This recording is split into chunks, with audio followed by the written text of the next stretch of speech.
실력 강의를 했습니다. 아내를 주기로 약속을 했었죠. 근데 초야를 이제 치르고 나서 확인해 보니까 자신이 원했던 라헬이 아니고 레아였습니다. 우리가 여러 차례 했던 얘기입니다만 이제 야곱에 대한 하나님의 사랑의 징계라고 봐야죠. 야곱이 영적인 직분을 귀하게 여기고 명분을 귀하게 여기고 축복을 받고자 하는 그 소원 자체는 참 귀한 것이었습니다. 모든 신자들은 그런 점에서 다 야곱이라고 할 수 있겠죠. 그러나 그 방법이 하나님을 기쁘시게 하지 못했고 신앙적이지 못했습니다. 하나님의 때를 기다려야 했고 믿음으로 신앙적인 방법으로 그것을 얻는 것이 마땅했지만 아버지와 형을 이제 속였던 일이 있었죠. 그것에 대한 그 사랑의 징계라고 우리가 볼 수 있겠습니다. 그래서 진짜 사기꾼을 만났습니다. 이름은 라반, 히브리어로 라반은 하얗다라는 뜻이에요. 이름은 하얀, 순결, 청결이라는 그런 이제 이름, 정말 신자의 어떻게 보면 상징이죠. 그런 이름을 가졌는데 하는 짓은 정말 이렇게 사기꾼 같은. 그래서 거짓을 말하고 이제 결혼식 날부터 이제 이걸 좀 속인 거죠. 속여서 이 뒤로 계속 라반의 스토리는 이어집니다. 임금도 속이고 계속 말을 바꾸고 계약 조건을 바꾸고 이런 라반 밑에서 그래서 이제 야곱을 다듬어 가시는 그런 작업을 하는 것을 보게 됩니다. 어쨌든 이렇게 해서 이제 레아를 아내로 얻었고 다시 또 7년을 봉사했어요. 무려 14년 만에 아내 라헬을 얻게 됐습니다. 근데 또 이 안에서 특이한 또 일이 있었습니다. 라헬을 야곱은 먼저 사랑했는데 라헬이 그 아이를 낳지 못했죠. 이제 레아가 아이를 낳게 됩니다. 이걸 통해서 하나님께서 야곱을 또 연단해 가시는 내용이 쭉 나오는데 오늘 30장에서 좀 다루도록 하고 그 본문에서는 이제 레아에 대한 이야기를 우리가 조금 보면 좋겠습니다. 레아의 입장에서 보면 야곱도 참 기구하죠. 아침에 자고 일어났더니 딴 여자가 내가 원했던 여자가 아니라 다른 여자가 아내가 되었을 때 그것도 참 기구하지만 레아의 입장에서 보면 참 레아도 그렇죠. 슬프죠. 결혼식 첫날 밤을 치르고 나서 초회를 치르고 나서 남편에게서 처음 들었던 말이 당신 누구야? 라는 말이에요. 레아의 입장에서 참 얼마나 기구한가. 왜 당신이 여기 있는가? 당신 누굽니까? 남편에게서 이런 말을 처음 아마 들었을 겁니다. 참 얼마나 기구합니까? 어쨌든 야곱이 레아를 사랑하지 않습니다. 라헬만 사랑합니다. 같이 살면서도 동생만 사랑합니다. 레아 입장에서도 참 기구하죠. 어떻게 보면 되게 불쌍한 여인입니다. 시력도 안 좋았다 그러거든요. 눈도 안 좋고 외모도 좀 떨어졌던 라헬에 비해서 떨어졌던 것을 성경이 이야기하고 있죠. 건강도 떨어졌고 외모도 떨어졌고 거기다 남편의 사랑도 받지 못하고 레아의 삶도 기고합니다. 근데 하나님께서 은혜를 주셔서 불쌍히 여기셔서 그러니까 하나님께 되게 기도하고 믿음은 좋았던 것을 알 수 있죠. 되게 기도하고 아마 열심히 이렇게 했던 것 같아요. 그런 레아를 하나님이 불쌍히 여기셔서 레아를 돌아보셨던 게 레아가 사랑받지 못함을 여호와께서 보셨다 그랬어요. 하나님이 그런 레아를 불쌍히 여기시고 그런 레아를 도와주십니다. 도와주셔서 어떻게 태를 열어주시죠. 그에게 자녀를 줘요. 그런데 참 놀라운 게 이렇게 하나님이 이렇게 돌보시고 불쌍히 여기시고 그의 기도도 아마 들으셨을 것이고 긍휼도 베푸시고 적극적으로 자녀도 주시고 태도 열어주시는데도 야곱이 그를 사랑하지는 않습니다. 이것도 참 우리가 인정해야 되는 것 같아요. 아무리 하나님이 이렇게 돌아다 보시고 불쌍히 여기시고 사랑하시고 하면 야곱의 마음을 확 이렇게 해가지고 야곱이 레아를 막 사랑하도록 그렇게 좀 하실 수도 있을 거 아니에요. 좀 그래야 하나님이 도와주신 거 아니겠습니까?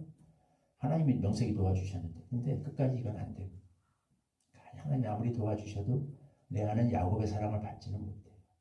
이럴 수도 있는 것 같아요. 우리가 아무리 하나님이 은혜를 주시고 하나님 내 삶에 개입을 하셔도 어떤 부분은 끝까지 안 되는 부분도 있을 수 있다는 거예요.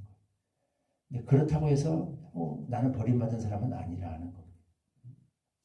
야곱이 나를 사랑해 주길 원하는데 남편의 사랑을 받는 아내가 돼야지.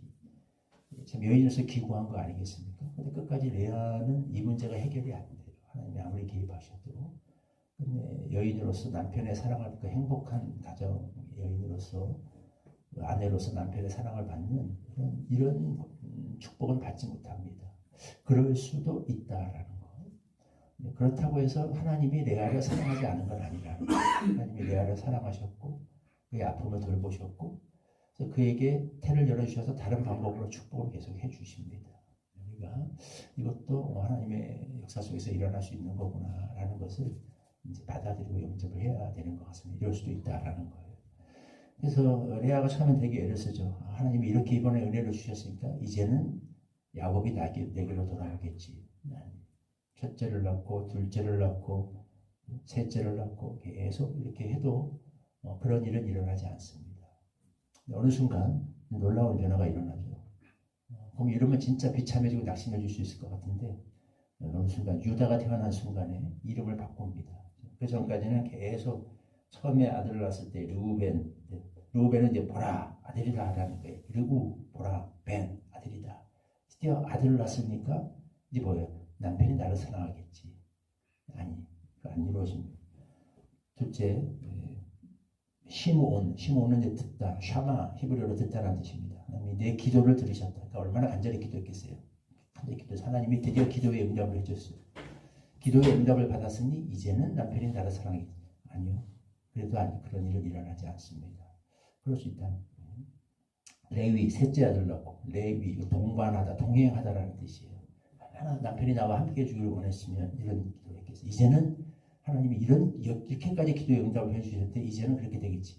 그렇게 되지 않았습니다. 그럴 수도 있죠. 마지막에 이제 또 아들을 다시 낳고는 이름을 바꿉니다. 이제는 유다. 이제는 찬양하다라는 뜻이에요. 시선이 바뀌었죠. 레아의 시선이 바뀌었습니다. 왜 갑자기 여기서 찬양하는가? 야곱의 마음은 여전히 레아에게 오지 않았거든요. 라헬에게 있습니다. 그런데도 레아는 찬양합니다. 하나님. 그럼에도 불구하고 내가 여호와를 찬송하리로다. 레아의 시선이 바뀌었죠. 계속 남편에게 집중, 야곱에게 집중되어 있었습니다. 야곱이 언제 돌아오려나? 야곱이 언제 나를 사랑하려나? 거기서 그러니까 계속 이게 불행하죠. 아무리 기도를 해도 응답을 받아도 하나님 자녀를 주시고 다른 방법으로 축복을 해주시고 기도에 응답해 주셔도 마음에 기쁨이 없습니다. 이제는 시선을 돌려서 야곱은 나를 향하지 않지만 하나님이 그동안 계속 자신을 보고 계시고 돌보고 계시고 자신의 기도를 듣고 계시고 자신의 슬픔을 위로하고 계심을 깨닫고 이 하나님을 찬송하기 시작합니다. 그래서 유다라고 이름을 지었습니다. 하나님을 찬양한다. 이 이름의 대상이 목적이 남편에게 야곱에게 있는 게 아니라 하나님께 있죠. 하나님을 집중하기 시작하니까 레아의 찬송이 바뀌기 시작합니다. 그래서 이 이후로 우리가 내일 30장에서도 하겠지만 낳는 모든 아들의 이름은 다 바뀌어요. 모든 아들의 자녀들의 이름 속에서 우리는 찬송과 찬양과 기쁨을 보게 되고 신앙 고백을 듣게 됩니다. 레아가 남긴 이 아들들, 이 자녀들의 이름이 다 이스라엘의 12지파가 됐어요. 12지파의 조상이 됐고 다 그 신앙 고백이 되었습니다. 성경에 이런 예가 거의 없죠. 아브라함 같은 위대한 믿음의 조상도 그가 남긴 신앙 고백 딱 2개 남았어요. 여호와 이레 하나님, 그리고 영생하신 하나님 딱 2개 남았어요. 사라도 하나밖에 못 남겼어요. 이삭, 나를 웃게 하신 하나님. 근데 이 레아는 무려 12명 아들 중에 라헬이 낳은 아들을 제외하고 자녀들을 제외하고 이 레아가 이 12지파의 거의 대부분의 10개인가요? 대부분의 이름, 이 신앙 고백이 다 레아가 남긴 겁니다. 성경에 그 고백을 남겼어요. 우리가 우리의 시선을 어디에 두는가? 아무리 해도 끝까지 내가 못 받는 게 있을 수 있습니다. 물론 이제 우리가 너무 속단하지 말아야겠죠. 끝까지 하나님이 주실 거라고 믿고 우리는 포기하는 기도를 해야겠습니다만 때로는 아무리 해도 하나님이 안 주시는 도와주셔도 안 되는 것들이 있을 수 있다라는 거예요. 거기에 너무 우리가 집중하지 내가 못 받은 거에 집중하지 말고 하나님 나에게 주신 것, 그 외에 다른 부분에서 열어주신 것, 닫힌 분이 있지만 다른 쪽으로 열어주신 분이 있습니다.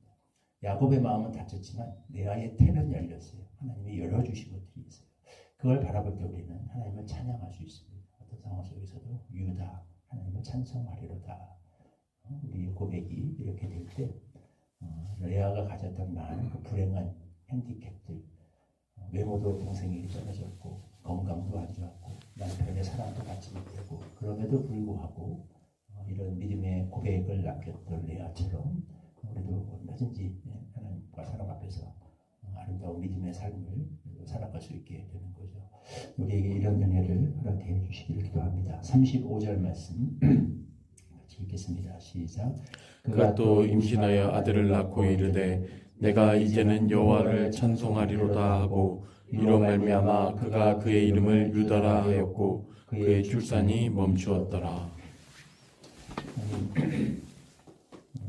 레아의 간절한 기도와 염원과 노력에도 불구하고 근데 야곱의 마음은 그에게로 향하지 않았습니다.